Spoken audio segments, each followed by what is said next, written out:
এক রাত বেরিয়ে কি হবে।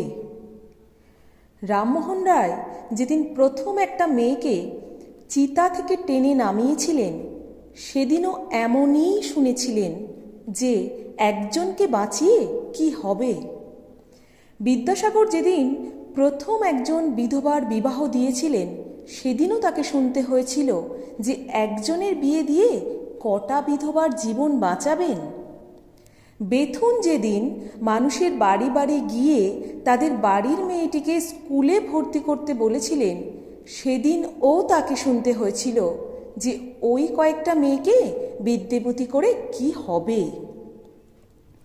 যেদিন ক্ষুদিরাম ফাঁসির দড়ি গলায় পড়েছিলেন, সেদিনও অনেকে বলেছিলেন যে ওই একজন ঝুলে গিয়ে কি হবে, দেশ স্বাধীন হবে।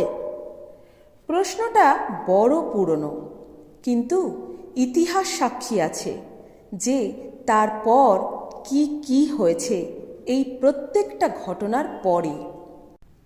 একটা বারুদের স্তূপে আগুন জ্বালাতে একটা দেশলাই কাঠির গুরুত্ব কতটা জানেন নিশ্চয়ই। আর এই তো অগ্নিশিখা। একের পাশে শূন্যরা বসলে তবেই তো কোটি হয়।